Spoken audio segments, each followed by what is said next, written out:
In this lesson, we have an important topic to discuss whether to apply to graduate school this application season or wait until the next one. This decision can have a significant impact on your academic and professional journey, so it's crucial to approach it thoughtfully. We'll explore key factors to consider and how the art of applying can support you in making an informed decision. When I say season, you can replace that phrase with application round or even application year.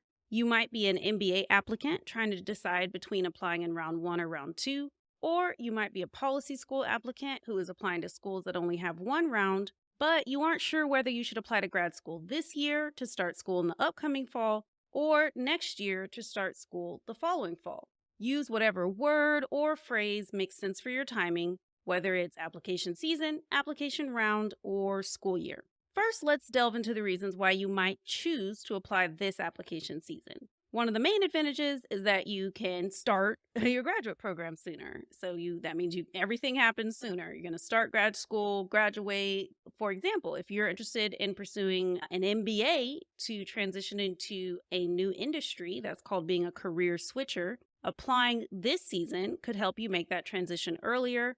So that helps you gain valuable experience, build a network in your desired field sooner. However, it's equally important to consider the reasons why you might choose to wait until the next application season.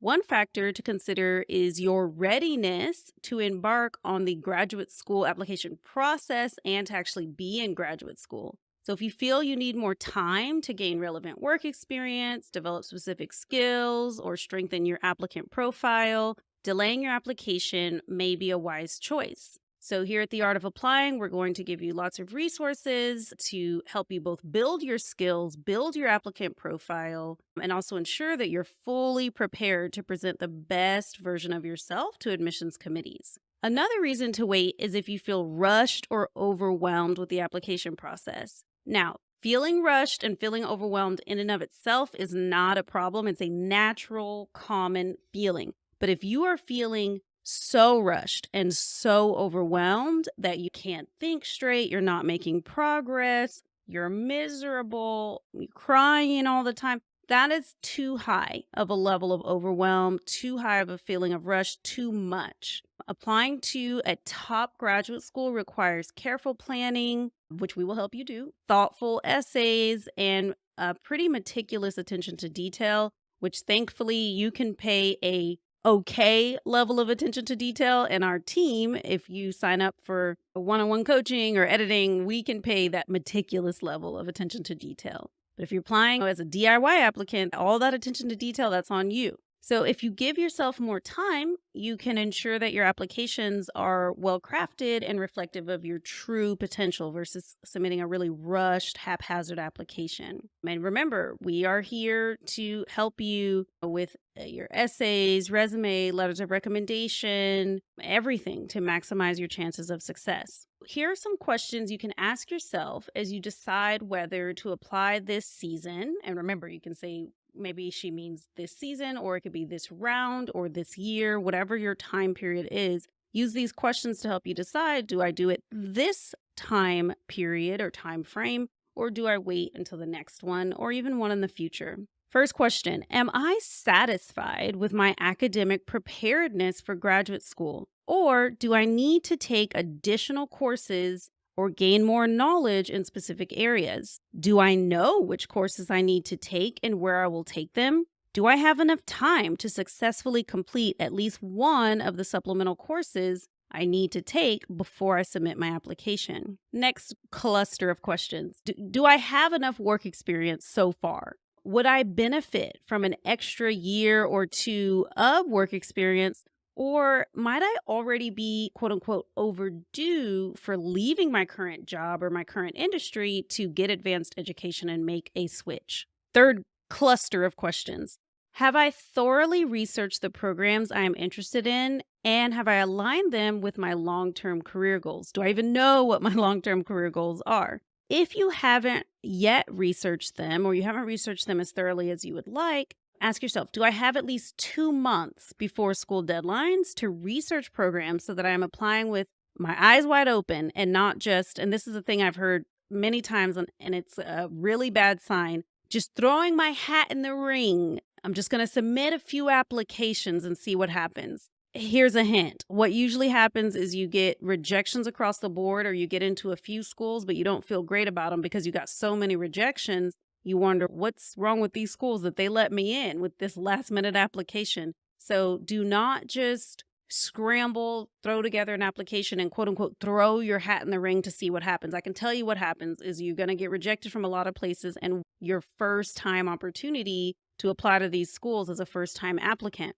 If you're already a reapplicant and you did that, or maybe you even did your best and you're a reapplicant, do not worry. We have helped lots and lots of reapplicants get into their dream schools. But just understand that if you've never applied to grad school and you're a first time applicant, don't waste that first time applicant status on a thrown together application just to quote unquote see what happens. All right, next cluster of questions. Have I reached out to current students or alumni of the programs to gain insights into their experiences and to help me determine if the program is a good fit for me? If not, if I haven't done that yet, do I have at least 2 months before school deadlines to reach out to students and alumni to learn more about my target schools? Next group of questions. Do I have a clear understanding of the financial implications of attending graduate school, including tuition, living expenses, potential scholarship opportunities? Have I already missed important scholarship deadlines, and would I benefit from waiting a year and applying to the scholarships on time next season? Next group of questions.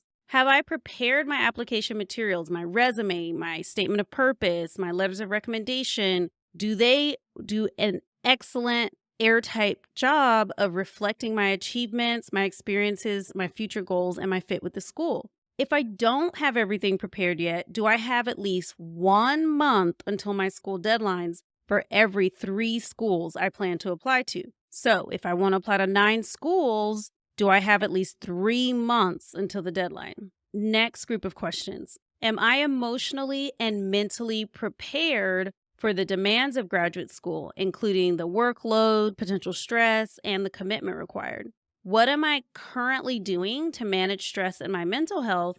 And can I maintain those habits and access those support systems if I go to grad school in the coming fall? Number 8, have I assessed my personal and professional support systems, ensuring that I have necessary resources and networks to thrive in a graduate program? Number 9, do I have a plan for managing the application process alongside my other responsibilities, such as work, family? This is tied in with the other lesson where we talk about if grad school is even the right next step for you. Have I considered alternative options, such as gaining additional work experience, pursuing professional development opportunities before committing to applying to graduate school this application season? So if your answer to most of the questions is yes, I have done that. Yes, I am clear. Yes, I do have time. Then you are more prepared to apply this season than not. If your answers are equal between yes and no, or you have more no answers than yeses,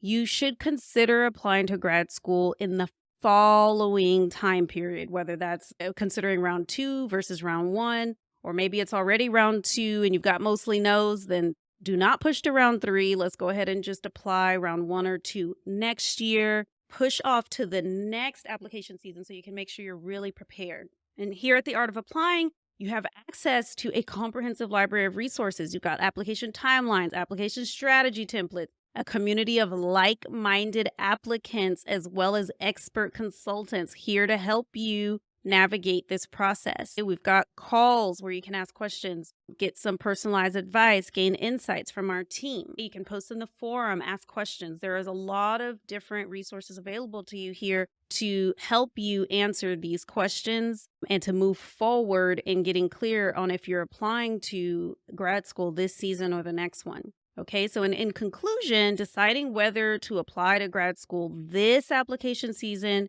or the next or one in the future, it's a really crucial choice that requires careful consideration. We are here to support you every step of the way. And by using our resources here and the expertise on our team available to you, you can confidently make the decision about this season, next season, or a future season, and make sure it's aligned with your personal, professional, and academic goals and aspirations and values. And remember, no matter which path you choose, all of us here at The Art of Applying are dedicated to helping you unlock your potential and achieve fantastic success in your graduate school journey.